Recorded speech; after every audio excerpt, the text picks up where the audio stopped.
Sabana. Are you ready? Kicau, kicau, kicau mania. Kicau, kicau, kicau mania. Kicau, kicau. Oke, Assalamualaikum warahmatullahi wabarakatuh. Baik lagi bersama saya Tony Dayat dan rekan saya nanti yang bernama Ramadan Al-Fatah. Di sini kami akan mentutorialkan cara membuat website yang berhubungan dengan rekayasa perangkat lunak. Website apa sih yang akan kami buat? Oke, langsung aja ke videonya. Nah, website yang kami akan buat yaitu adalah inventaris barang. Nah, apa sih yang disebut dengan inventaris barang? Inventaris barang adalah sebuah daftar lengkap yang berisi catatan seluruh stok barang yang dimiliki oleh sebuah toko. Tapi, bukan hanya sekedar menampilkan angka dan stok saja. Inventaris juga menampilkan sebuah sistem untuk mengolah siklus hidup barang di dalam suatu organisasi ataupun toko secara akurat dan efisien. Selanjutnya, komponen apa aja sih yang akan kami masukkan ke dalam sebuah website yang akan kami buat? Yang pertama, ada nama barang, kategori, stok, dan harga. Ya, kalian bisa baca keterangannya dan pengertiannya. Selanjutnya, metodologi apa sih yang akan kami gunakan? Metodologi yang kami akan buat adalah SDLC dengan model waterfall, di mana prosesnya dimulai dari analisis kebutuhan fitur hingga tahap pengujian koneksi database MySQL. Nah, apa sih alasan kami mengambil model waterfall? Model waterfall ini sangat sering digunakan untuk membuat sebuah website karena dia itu terstruktur ataupun berurutan. Contoh, yang pertama dari recruitment, desain, implementasi ataupun coding, selanjutnya ada testing, deployment, dan maintenance. Jadi dia berurutan seperti gambar ini. Jadi seperti air terjun, namanya juga waterfall ya. Jadi seperti air terjun. Nah, setelah kami menentukan atau menganalisis kebutuhannya, apa aja sih yang fitur-fitur yang akan kami buat dan komponen-komponen apa yang akan kami masukkan di dalam sebuah website kami yang akan buat. Setelah itu, kami akan membuat desainnya terlebih dahulu. Yang pertama, kita akan membuat desain tampilan login seperti ini. Nanti ada username, password, dan lain sebagainya. Nanti setelah itu kita masuk login dan akan muncul menu dashboard seperti ini. Menu dashboard ini ada beberapa fitur. Yang pertama ada fitur logout, selanjutnya fitur tambah barang, kelola barang, search atau pencarian, reset, dan tentu saja tampilan dari stok-stok barang yang kita akan masukkan nanti. Ketika kita nanti, maksud saya, ketika kita mencet tambah barang, otomatis dia akan muncul ke menu tambah barang. Ada apa aja sih? Yang pertama ada nama barang, contohnya apa? Contohnya seperti kursi. Setelah itu kategorinya kan kalau kursi kan furniture ya. Jadi kita akan menulis furniture. Setelah itu stoknya ini kita sesuaikan dengan barang yang ada di toko kita ataupun di gudang yang punya kita, yang milik kita lah ya. Untuk harganya kita tulis setelah kita. Jadi contohnya seperti harganya itu 200 ataupun sejuta, serah kalian lah ya. Setelah itu kita klik simpan. Setelah klik simpan, langsung menu ke kelola barang. Jadi di sini di kelola barang ini akan ada menu tampilan ya, data-data yang telah kita masukkan. Dan ini pun kita bisa edit ataupun kita hapus ketika barang itu sudah tidak ada, bisa hapus, ataupun ketika kita ingin mengubah sisa stok barang yang kita miliki, kita bisa edit tanpa harus mengulanginya lagi atau memasukkan barangnya lagi. Seperti itu. Di samping ada menu kelola barang, kita juga ada namanya menu pencarian atau search. Ya, kita balik lagi ke menu dashboard tadi. Nah, ketika kita klik di sini, cari barang, otomatis dia akan tampilan, contoh kita akan mencari sebuah laptop, nanti dia akan memunculkan sesuai dengan kategori yang kita inginkan. Contoh laptop, dia akan ada dua, jadi ada laptop, ada stand laptop gitu. Oke, setelah kita menganalisis sistem apa yang kami buat dan selanjutnya desain yang kami inginkan nanti buat, lanjut aja kita ke implementasi ataupun codingannya. Oke, kita nama software yang akan kami gunakan adalah Visual Studio Code seperti ini. Nah, kalian buka ya Visual Studio Code kalian. Kalau yang belum download silakan download ya. Kalau nggak tahu caranya mendownload dan menginstal, silakan kalian cari di YouTube, banyak sekali tutorial-tutorial cara mendownload dan menginstal sebuah Visual Studio Code. Nah, kalian setelah itu silakan kalian membuat folder ya. Kalian membuat folder di sini. Kalian serah. Kalau di sini saya menggunakan folder inventaris karena kita akan membuat sebuah sistem inventaris ya. Kalian bisa buat di sini dan selanjutnya kalian tambahkan file-file ya yang akan kalian gunakan. Di sini kami menggunakan bahasa PHP ya, karena PHP ini cocok sekali untuk membuat sebuah website ataupun aplikasi. Nah, untuk file-filenya kalian boleh ikutin seperti kami ya. Ada barang, dashboard, dashboard, edit, hapus, index. Ini inventaris.sql ini adalah data atau database kami ya. Selanjutnya ada koneksi, login, logout, dan tambah. Silakan kalian boleh skip video ini untuk NSS ataupun kalian ikutin ya. Kita akan beri waktu sebentar. Oke, tanpa berlama-lama lagi langsung kita langsung eksekusi aja ya. Di sini saya sudah menyediakan codingannya, jadi kita tinggal menyalin aja ya. Di sini kalau seandainya kalian ingin membuat seperti kami ataupun bisa dibilang mengcopy, kalian nanti akan kami buatkan link GitHub kita di deskripsi video YouTube kita. Oke. Ini untuk yang barang udah dashboard.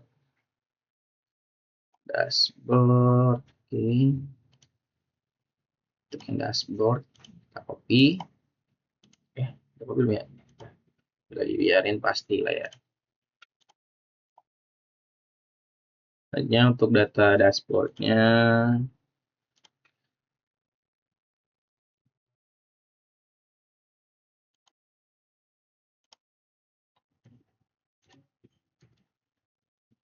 Untuk data edit.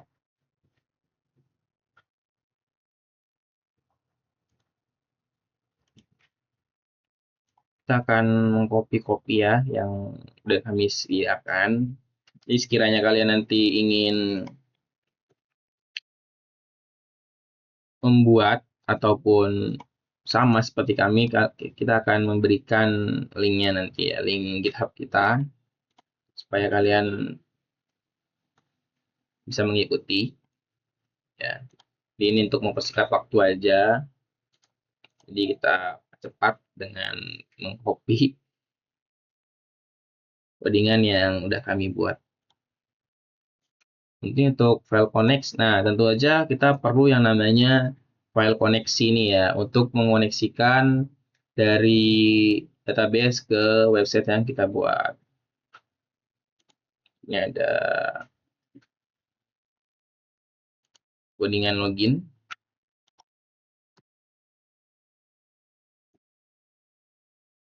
Logout. Logout ini. Kalian boleh skip video ini untuk mengcopy ya. Nanti aja lah ya. Biar sekalian nanti kita kasih link GitHub-nya. Nah, setelah kita masukkan codingan-codingan yang kita siapkan tadi, selanjutnya apa sih yang akan kita buat? Yaitu adalah membuat database-nya ya.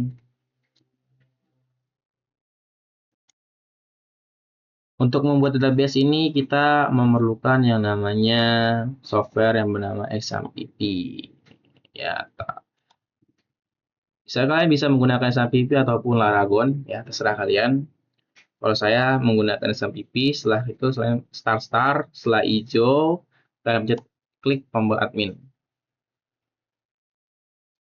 Tunggu ya, sini prosesnya agak lama. Oke. Kalian boleh tinggal sambil minum ataupun ngopi ya untuk menunggu.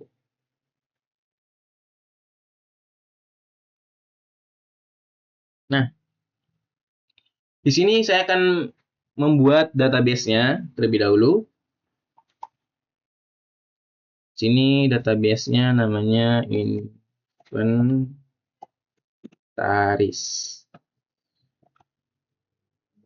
Ya.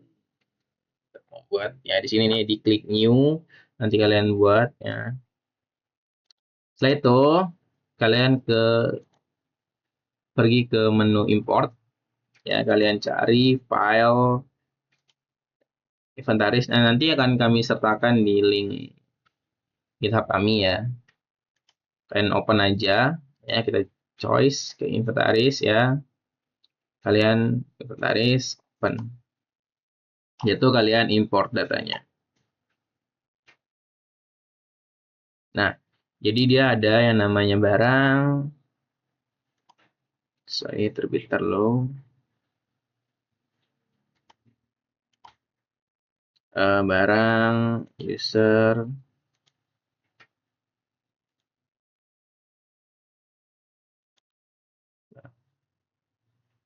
Nah, setelah kita buat database-nya, selanjutnya kita lihat di sini kita akan menjalankan.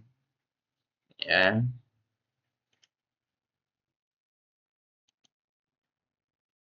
Kita akan jalankan di sini. Sorry, salah.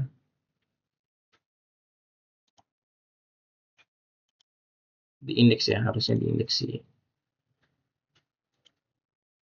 Oh, udah kita jalankan ya. Sorry.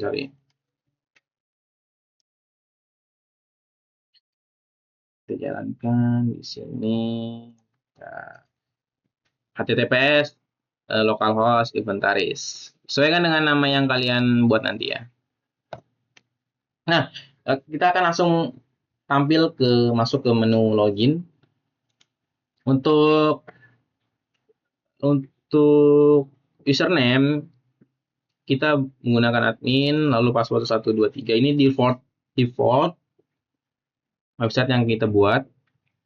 Nanti sekiranya kalian ingin menambahkan menu username dan passwordnya, kalian bisa nambahkan di database-nya. Di sini di user.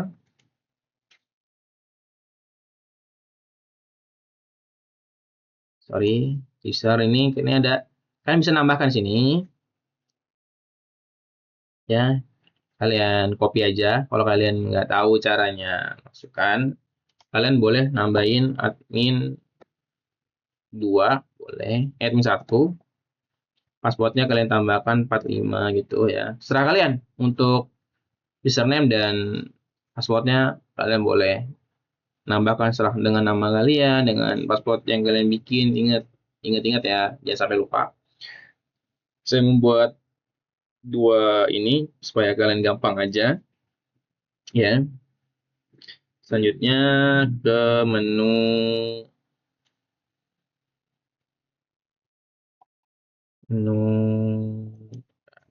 sini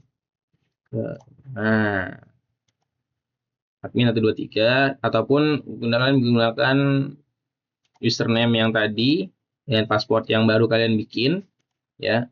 Nah, langsung ke tampilan seperti ini. Untuk menambah barang ya, jadi kalian jika ingin menambahkan stok barang yang kalian punya di toko ataupun di gudang kalian tinggal klik tombol tambah ini. Nah, tinggal nama barangnya sesuaikan dengan apa yang ada di toko kalian. Contoh, kita buat laptop. Laptop apa ya yang bagus ya? Laptop merek Asus. Asus. Nggak boleh sebut merek ya. Kategorinya jelas elektronik. Stoknya contoh ada 50. Untuk harganya sekitar apa ya? Boleh lah 3 juta, 4 juta lah ya. 4 juta 500. 3, 5.000, 50, 500. Kita klik. Nah, langsung dia keluar di sini. Ini untuk coba-coba, jadi nggak apa-apa kalian. Kalian di sini bisa hapus juga jika datanya itu tidak ada. Data Asus yang pertama sudah muncul, ya. Setelah itu kita bisa tambah lagi, ya, tambah sini tambah barang. Kalian boleh menambah, contoh, menambah barang laptop lagi, contoh merek Lenovo, Lenovo, ya. Kategorinya jelas elektronik, stoknya contoh ada 30 lah ya. Harganya 5 juta. Ini serah kalian ya, ini kita cuma coba-coba aja. 505 juta. Oke, seperti ini. Setelah itu ada lagi, kalian boleh menambahkan barang sebanyak-banyaknya setelah kalian, tergantung kalian maunya apa. Sini contoh kita tambahin mouse, ya. Kategori elektronik, stoknya ada 21, harganya kita tulis 50.000 aja. Oke, selanjutnya ada monitor, boleh ya, monitor. Satu lagi deh ya, supaya kita bisa menggunakan fitur search atau pencarian. Print. Printer merah Konon. Ya, contoh. Elektronik, stoknya ada 70. Banyak banget ya, serah kalian lah ya. Ini contoh aja. Harganya 3.500.000 ke 5.050, 500. Bener ya? Nah, kalau kalian ada lagi namanya fitur edit. Jadi di dalam sebuah RPL itu ada yang nama sistem CRUD. Create, update, create, read, update, dan delete. Jadi menambah, membaca, mengupdate atau mengedit, selanjutnya ada menghapus. Contoh, harga print Canon harganya 3.500.000, nyata ketika kita beli barangnya ataupun karena stok udah habis kita mau nambah lagi, ternyata harganya udah naik, kita bisa edit di sini. Yang tadinya 70 kita tambahin jadi 75, bisa. Dari 3.500.000 jadi 4.500.000, bisa. Nanti setelah kita atur, kita update, dan lanjut berubah jadi 75 stoknya dan harganya 4.500.000, seperti itu. Nah, selanjutnya kita balik lagi ke menu dashboard sini. Nah, sekarang kita masuk ke sini. Kita mencari dulu ya, contoh mencari mouse, kita menggunakan mencoba fitur search ya. Contoh kita mencari mouse. Nah, secara otomatis dia akan keluar mouse. Jadi kita nggak perlu, sekiranya nanti data kita banyak, kita nggak perlu scroll ke bawah. Jadi kebanyakan. Nah, selanjutnya kita kan sudah membuat apa ya? Membuat nama-nama barang ya, stok-stok barang yang kita buat nih. Selanjutnya eh, kita lihat nih, udah masuk belum sih ke data kita atau ke database kita? Kita coba lihat di sini ke bagian barang. Nah, ini dia. Ini database yang kita buat tadi. Nah, tanggal masuknya, dia ada tanggal masuknya. Jadi barang tersebut kita data pada tanggal berapa.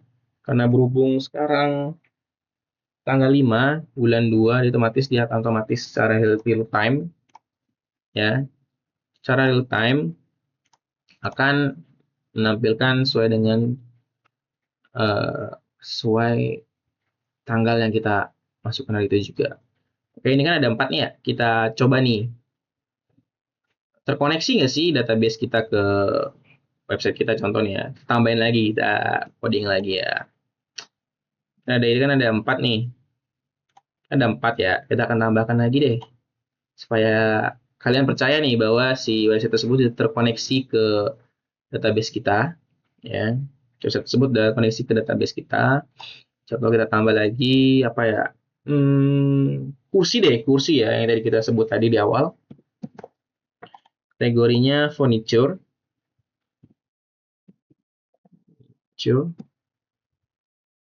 Stoknya ada 43, sesuaikan dengan yang kalian mau atau yang ada di toko kalian. Harganya kursi tadi ya boleh 200.000 lah ya. 2020 200. Kita simpan. Cerah. Nah, ini dia ada. Nah, jadi tidak hanya elektronik saja, kita bisa menentukan kategori furniture, barang, dan lain sebagainya. Kita akan lihat nih di localhost atau database kita ini udah masuk apa belum. Kita akan lihat sini. Ini ada 4 nih ya. Jadi kita refresh dulu. Nah, langsung muncul di sini furniture yang kita tambahkan itu berarti udah namanya udah terkoneksi ke dalam database. Nah, ini. Nah, yang tadi saya bilang ini adalah codingan untuk mengkoneksikan atau mengonekkan ke database kita. Jadi kalau tanpa ada ini, ya kalian tidak akan terkoneksi ke database seperti itu. Nah, tadi, aduh sorry, untuk menambah user tadi udah saya jelaskan ya. Tinggal kalian tambahin, ya. Kita buat lagi deh, ya. Contoh admin 2, passwordnya 67. Kita go. Nah, ini adalah username dan password yang bisa masuk ke dalam sebuah website kita. Ya, dashboard kita lawat dulu ya, logout. Sini nih fungsi logout. Nah, contoh kita mau masuk ke admin 2 yang tadi barusan kita bikin dengan password 1 2 3 4 5 6. 7 ya? 7. Ya, kita login. Cus. Nah, bisa masuk. Lalu gimana sih seandainya nggak sesuai dengan password? Contoh, kita menggunakan admin 1 dengan password asal-asalan ya. Walah gitu lah ya. Kita masuk login. Maka secara otomatis login gagal. Ini adalah logika sederhana yang kita gunakan ya di fitur login ini. Di sini di codingan login kita. Nah, ketika login itu jika login itu berhasil ya, login itu benar, dia secara otomatis masuk ke menu dashboard. Sedangkan ketika kalian salah masukkan username dan passwordnya, maka secara otomatis kalian akan masuk ke tampilan login gagal. Sini ada codingan untuk indeks ya, indeks PHP, logoutnya, loginnya, koneksi. Nah, untuk mengoneksikan ke database, ini indeks atau tampilannya ya. Selanjutnya ada hapus, ini hapus, edit, data dashboard yang tadi ya. Selanjutnya ada dashboard. Selanjutnya ada barang. Nah, ini cukup berapa ya? 1, 2, 3, 4, 5, 6, 7, 8, 9, 10. Cukup 10 biji file aja kita sudah bisa membuat website ya. Jadi simple. Ya, kita bagian dulu di awal. Sorry.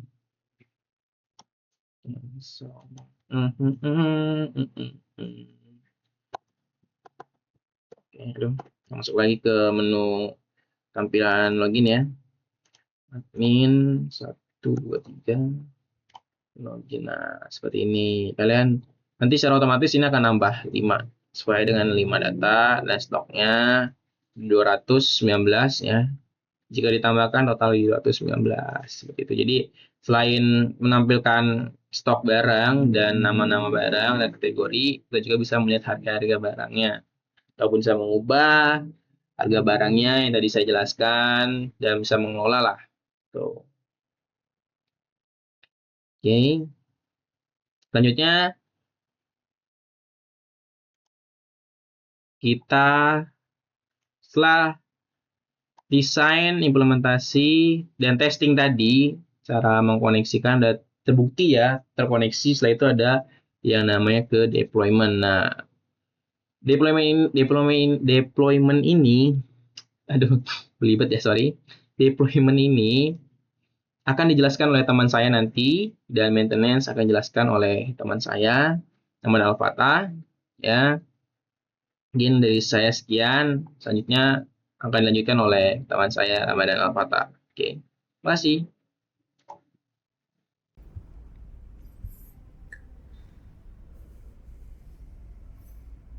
Terima kasih kepada rekan saya Tony Hidayat sudah membantu mentutorialkan dari awal pembuatan atau pembentukan website sistem inventaris barang dengan model waterfall.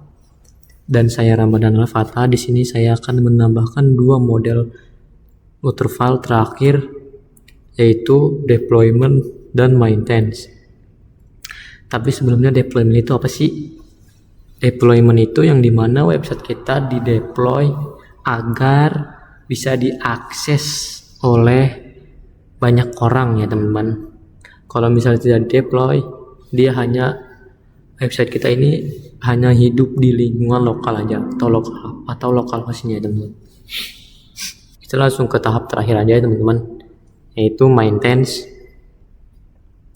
Maintenance itu yang dimana kita akan menambahkan suatu fitur atau perbaiki bug ya teman-teman. Tapi di sini kita akan menambahkan fitur aja ya. Yang dimana fitur ini ada grafik di sini. Misal di sini ada nama kategori, nanti di sini ada grafiknya kategori pewangi, misal nanti dia akan naik kategorinya.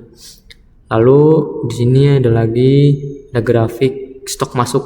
Jadi ada tanggal berapa stok masuknya. Nanti di sini ada. Langsung saja kita buka codingannya. Nah, sekarang kita buka di dashboard.php teman-teman. Sebelumnya di sini kita hanya sampai di sini ya. Nah, kita akan menambahkan fitur grafiknya. Akan tambahkan saja di bawah semua barang ini di sini di total stok masuknya. Di bawahnya di sini grafik kategori kita tambahin sini grafik stok masuknya juga tambahin, lalu kita tambahin bagian di bawahnya lagi. Nah di sini teman-teman kita tambahin kelas baru ya teman-teman buat grafiknya. Kita tambahin di bawah ringkasan total barang atau total stok. Nah lalu kita akan menambahkannya lagi di bagian bawah ya, di chart script ini kita nambahin, kita masukin ini kita masukin, lalu masukin ini juga stok masuk. Setelah udah dimasukkan codingannya, kita balik ke website yang tadi kita. Nah, di sini teman-teman. Di sini udah ada ya grafik barang per kategorinya, grafik stok masuk. Jadi kita coba nih. Nah, ini kan pewanginya nih. Pewangi udah banyak. Terus kita tambahkan barang. Misal kita tambahkan mie ya teman-teman. Lalu makanan, misalnya stoknya ada 50 ya. Mie biasanya harganya 3.000 ya teman-teman. Terus kita simpan. Nah, di sini udah ada data barangnya. Lalu nah, di sini udah ada ya teman-teman.